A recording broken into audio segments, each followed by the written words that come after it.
So we're going to talk about, is Woolich Race Tools worth it, specifically on the MT-09, but generally on any bike that Woolich supports.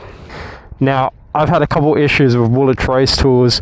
We're going to go through all that, and there's a lot of positives, there's a few negatives, and you guys can decide for yourself if it is something that you want to buy or maybe choose another company. Now we're going to start with up and down quick shifter. You'll notice that mine is the stock Yamaha one. That's because this is my Woolich up and down quick shifter, and a couple of weeks after the 1 year warranty ended, it completely stopped working. I took it into the bike shop. They said it was completely broken, and all these scuffs on it, by the way, that was, we won't talk about that. It's nothing to do with why it's broken. Yeah, I've had to put the factory one back on. Woolich Race Tools up and down quick shifter stopped working. I messaged them, they said I had to buy a new one, so it's literally trash. Second con we're going to talk about is, actually there's another one, so we'll talk about that. This is not the factory button to turn on your Woolich Race Tools. The factory button is a little push button, and that broke. It broke on my mate's R6, and it broke on my MT-09, and I decided to just wire in my own little switch from J-Car, and it actually is a lot better than the one they give you from the package.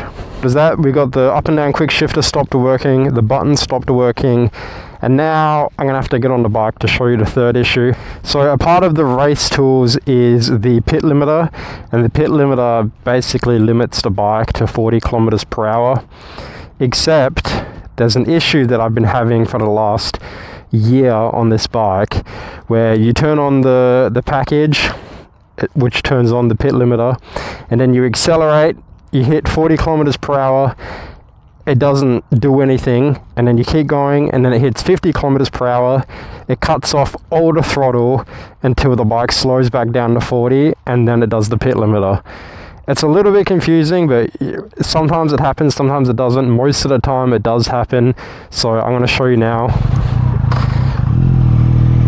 Hopefully it happens so you guys can see it in action.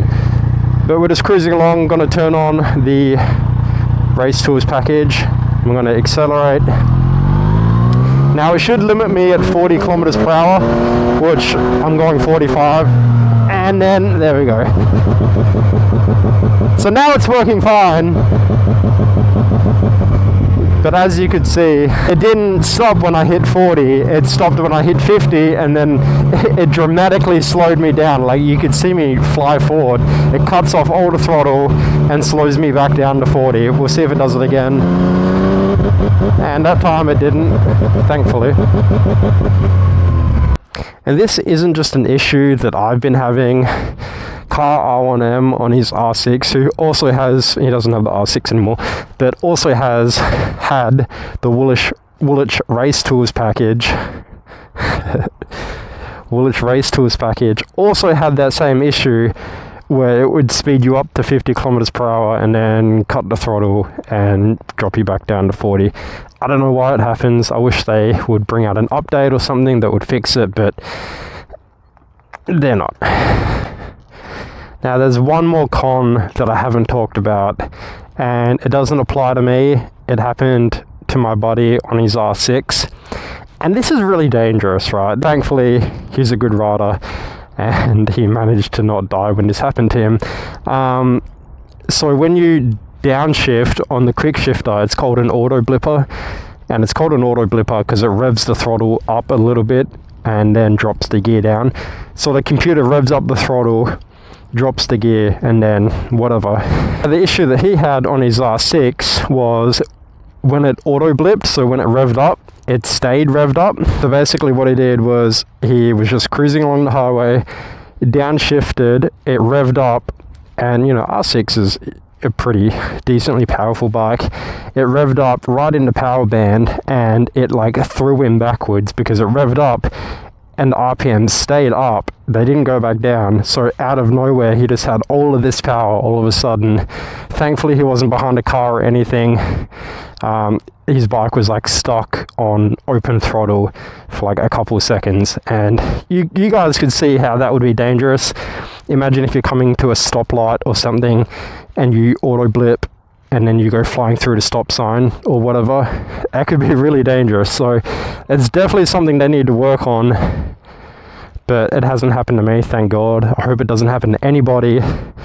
And it hasn't happened to him. I think he got it fixed, and it hadn't happened to him since, so thankfully hopefully it doesn't happen again.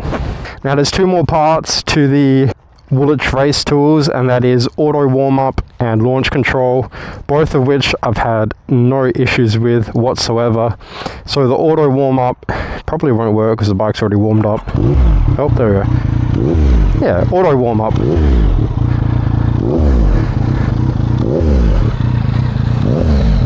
And you just flick that off to stop it. Now that's not something that I use very often, it's pretty loud, but it's cool to have. You know, it warms up your bike a lot quicker than it normally would. So that's cool. I haven't had any issues with that. That's great, it's cool. And launch control, I've had no issues with launch control whatsoever. I'll show you guys what it sounds like. And to use launch control, you simply just have to be not moving, first gear, and you just give it throttle like that, and then you just go.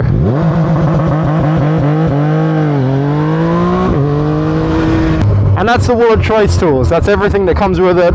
Up and down quick shifter, auto warm up, launch control, and pit lane limiter. You guys can let me know in the comments, do you think it's worth it with all the issues that I've had? I did pay about $700 for the whole launch, the whole Race Tools package, so I think it's worth it. I've had it for like 3 years now. It's good fun. The launch control is the best part by far, I'm pretty sure. The up and down quick shift is great, but most new bikes, including my new bike that's coming, have that already installed, so I won't be getting that again. The launch control, definitely the best part. So what do you guys think? I think they're pretty good.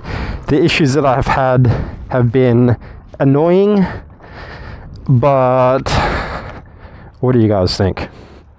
I hope that's helped you decide if you're going to get Woolich Race Tools or if you want to choose another brand or something like that. I hope I've helped you decide.